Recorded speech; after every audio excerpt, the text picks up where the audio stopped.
Hey everyone, how's it going? Today I want to talk about the reasons that new aircraft designs end up failing. Kind of a spoiler for our subject for today, but when new designs are made, submitted, approved, and are constructed, it should go without saying that the designers don't intend for there to be problems.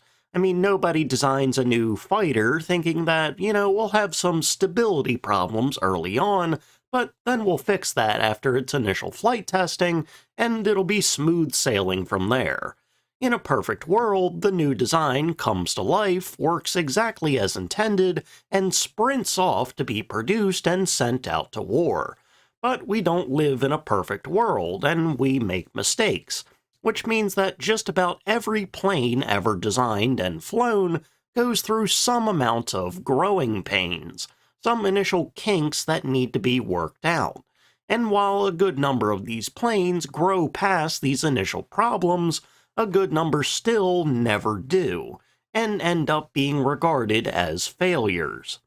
Exactly what causes these new designs to end up failing varies wildly, with factors like the powerhouse, the plane's aerodynamics, the materials used in the plane, the country the plane is from, what company makes the plane, what happens to the country that's making the plane, what the plane's competition is. To put it simply, just about anything can make a design fail, and I don't really know if you could pin down what the most common point of failure is. I can think of some that are certainly in the running, like the design being overweight, the plane not performing as they expected, and the plane simply being inferior to other competitors. But even then, these points of failure involve other points of failure that all intermingle, and it becomes like a fractal of failure. But probably the clearest and most succinct reason a design fails, one specific thing you can point to as the main culprit, is when its designated powerhouse ends up failing. While some designs don't start with a specific engine in mind, and they basically just pick through a pool of already established and tested powerhouses, other designs are built with a very specific engine in mind, and how that engine performs ends up making or breaking the design. Take something like the Hawker Tornado, or the Lockheed XP-49 as examples. The Tornado project was centered around the Rolls-Royce Vulture X-24 engine, and the XP-49 was centered around the Pratt & Whitney X-1800 H-Block engine. These designs were centered around these powerhouses, and if those powerhouses ended up failing, which they did in both cases, that effectively spelled the end for each of those projects. It's in this thread of failure that our subject for today lies, a German bomber/multi-role do-everything aircraft that was mortally wounded by its engine failing, and certainly not helping matters here was the fact that the plane itself kept skipping leg day. This is Germany's attempt to replace the Junkers Ju-88. This is the Junkers Ju-288.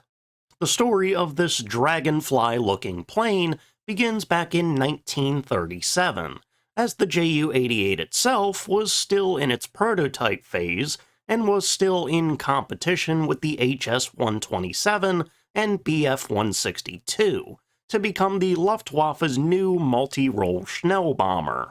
Seemingly keeping in line with the rapid pace of aircraft development and evolution that was seen in the 30s and 40s, Junkers was already looking to the future for potential ways to improve upon the Ju-88 and make it even faster and more powerful. Under the internal designation of EF-73, Junkers was envisioning a new bomber that had better high-altitude performance, better vision from the cockpit, greater top speed, and more advanced defensive capabilities. The greatest initial difference between the EF-73 and Ju-88 was in the cockpit design. The Ju-88 had a more conventional cockpit with a separate set of windows on the underside of the nose for the bombardier.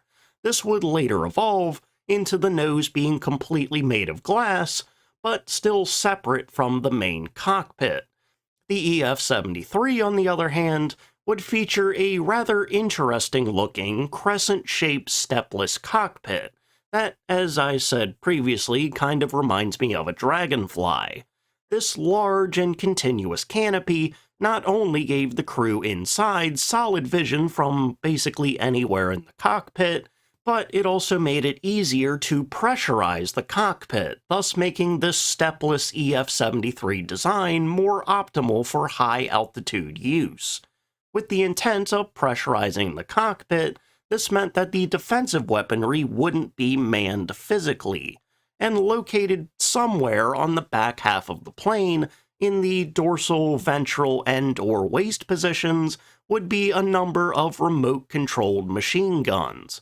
To aim these guns, the crew in the cockpit would use small little port windows on either side of the nose, or they would just sit at the back of the crescent-shaped canopy. Powering the EF-73, out would go the UMO-211 with around 1,200 horsepower that was on the Ju-88, and in would go the in-development UMO-222 24-cylinder inline engine, with a planned power output of 2,500 horsepower, with Junkers only starting work on the design in 1937, and with them also presumably preoccupied with producing the Ju-87 and 88, it wouldn't be until early to mid-1939 that the EF-73 project saw any significant advancement, spurred by designer and engineer Heinrich Hertel leaving the company Heinkel and joining Junkers. The EF-73 design would be submitted to the Reich Air Ministry in May 1939, initially measuring in at just 16.1 meters long, 5.7 meters wide, and with a projected payload of 6,600 pounds, they would project an incredible top speed of 416 miles an hour with a maximum range of over 3,300 miles.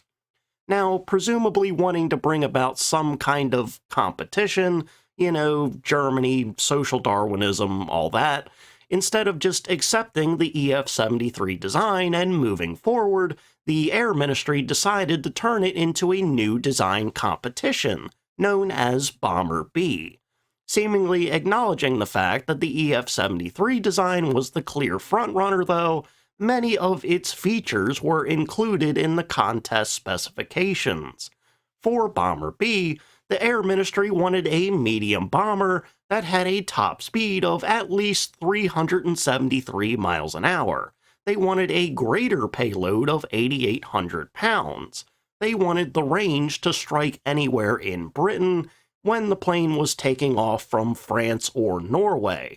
They wanted it to have a pressurized cockpit, remote-controlled defensive turrets, and it was to be powered by either the UMO-222 or the Daimler-Benz DB604, the latter of which was kinda like Germany's version of the Rolls-Royce Vulture.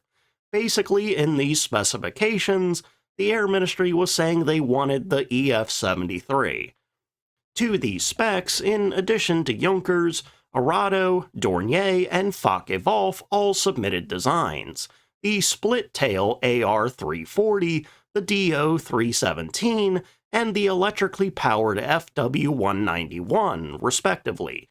The AR-340 would not advance past the drawing board, the DO-317 would be relegated to low priority, and the effective winners were the FW-191 and the EF-73, which would then receive the official designation of Ju-288.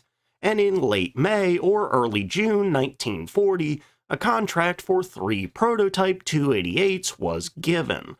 Also, you may have noticed that the designation went from the Ju-88 to the 288, and they skipped the 188, which would actually appear a few years later. Now, why they did this, I couldn't actually find an explanation for, but if I had to hazard a guess, perhaps it was because the engine was supposed to be the UMO 222, so they just decided to slap a 2 on the Ju-88 to keep that theme going.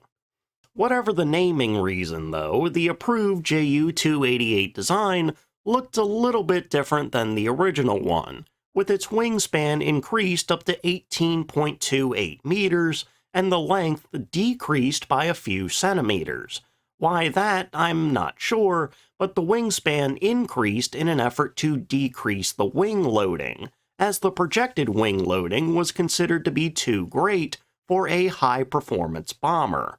The Ju-288 would begin its testing, at least in spirit, starting in spring 1940, before the contract was actually given out, as a pair of Ju-88s were modified to fit the Ju-288's nose and tail design, to see if there was any noticeable improvement in performance.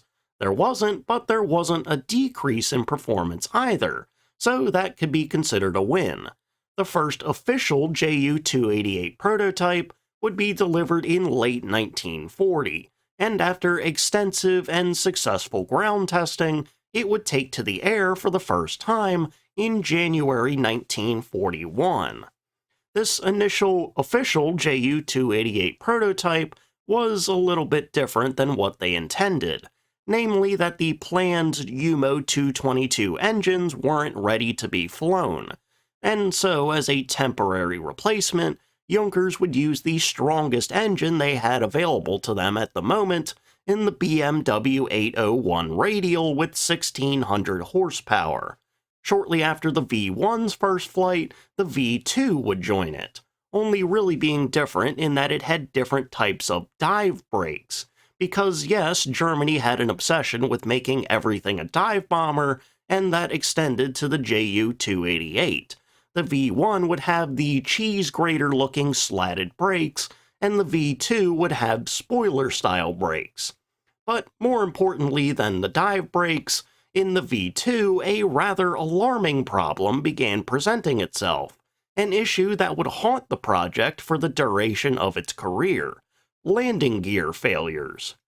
Somewhere in the process of its newer and more complex Y-shaped landing gear struts folding out when going in for a landing, whether it was due to the gear not locking properly, not fully extending, or just being too weak to handle the forces, not too long after the first flight of the V2, the starboard landing strut failed, resulting in minor damage that was quickly repaired, only for it to happen again a short time later. Instead of just kinda cutting their losses, as it were, and swapping out this new gear with something simpler and more proven, Junkers decided to try and improve this new gear, and the relatively slow process of them trying to figure out and fix its flaws meant that the Ju-288 would continue to suffer landing gear failures. So keep that in the back of your mind. Just in the background of everything else going on in the project, they had to worry about whether or not the 288's legs would suddenly break. Then in mid-1941, piling on to the landing gear issues, the V4 model would suffer significant damage after one of its BMW 801 engines caught fire mid-flight. While the fire was relatively contained to the nacelle when it was in the air, upon landing, the fire spread to the fuselage and basically caused the cockpit to snap off from the rest of the fuselage. While the plane probably should have just been written off and scrapped, as more than 50% of it was damaged, it was actually fully repaired, and by the end of the year it was back in the air. Also, towards the end of the year, the V5 would take to the air, and this one finally had the UMO 222 engines on it, outfit with annular radiators. While this was some level of progress, the 222 engines were still in development and were not outputting their promised 2,500 horsepower yet. Still, though, this progress probably made it seem like the UMO 222 finally reaching production was right around the corner, and around the time the V-5 took to the air, a desire to carry greater payloads, along with a need to improve the stability and control of the design, led to it being altered, namely in its wingspan increasing from 18.28 meters up to 20.2 meters, and later up to 22 meters. It was with this significantly increased wingspan that the first production model Ju-288 would be planned, in the Ju-288A, that would carry upwards of 11,000 pounds of explosives. Plans would be made for monthly production across multiple different factories and subcontractors to reach nearly 400. But not too long after these plans were laid out, the 288A would be completely abandoned. Due to the Reich Air Ministry altering the requirements for the design in requesting that the crew be increased from 3 to 4, and that the wingspan be increased even more, and due to the sudden realization that the UMO 222 would actually not be ready anytime soon due to its everlasting issues in its development, the Ju-288 design would be altered yet again. Up in the nose, to make room for the additional crew member, the cockpit would be expanded and made wider, making it look kind of like a Q-tip now. Then, as requested, the wingspan would be increased, but only slightly, up to 22.68 meters, and at the back, at the tail surfaces would be enlarged. By this time as well, the overall length of the design had increased to 17.8 meters. For its defensive armament, the plan was that there would be 3 turrets, comprising of a twin 13mm machine gun in the dorsal position, a similar turret in the chin, and either a similar turret in the tail or a 15mm machine gun in the tail, both because of these modifications increasing the weight and because of the UMO 222's development issues to help keep the gross weight down and help keep the speed relatively high. The maximum bomb payload was reduced down to just 6,600 pounds, nearly cut in half. Various elements of this new design, given the designation of Ju-288B, would be slowly introduced to the Ju-288A prototypes, and by May 1942, the first official 288B prototype in the V9 would take to the air. While the V9 was still equipped with the UMO 222, subsequent prototypes went away from this failing engine.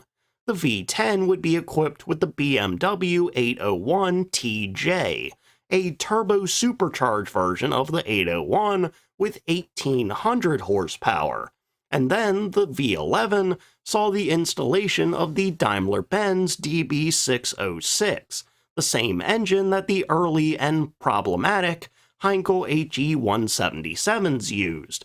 That was really just 2 DB601 engines coupled together to run as a single unit. While these engines were significantly larger and heavier than the UMO 222 and BMW 801, they were actually able to more reliably output 2,500 plus horsepower.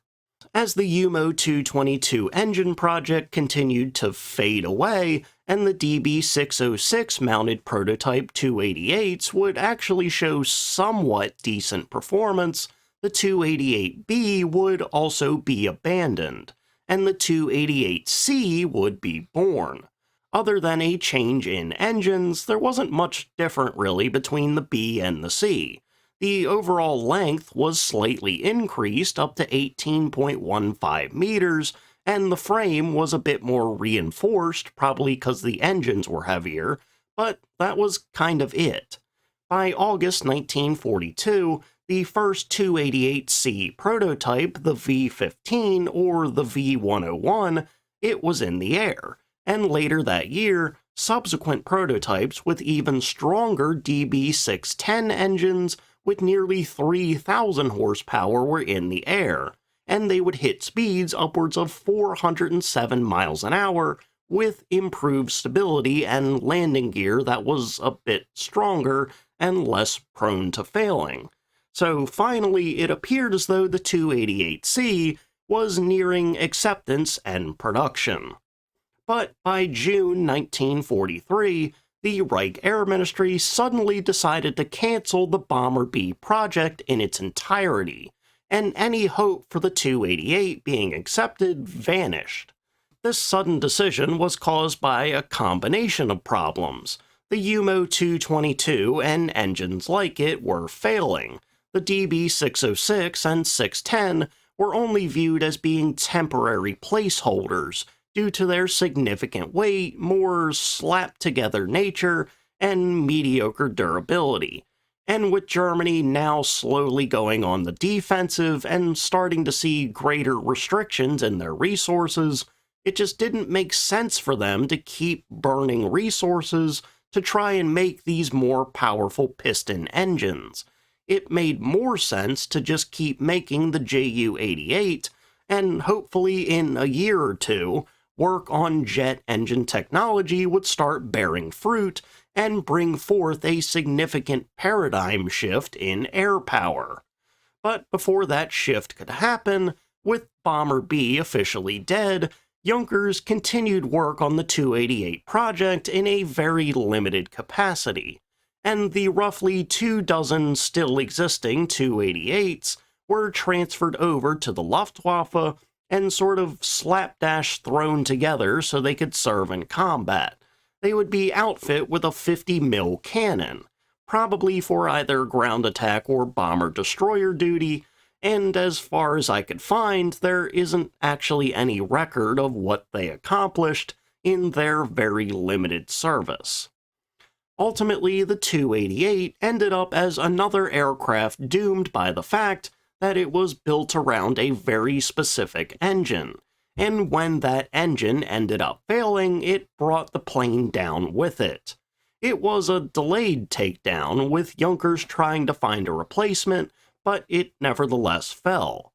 While the 288 falls into that group of planes that failed because of their engines, something about it does make it stand out, or at least in the way I picture it.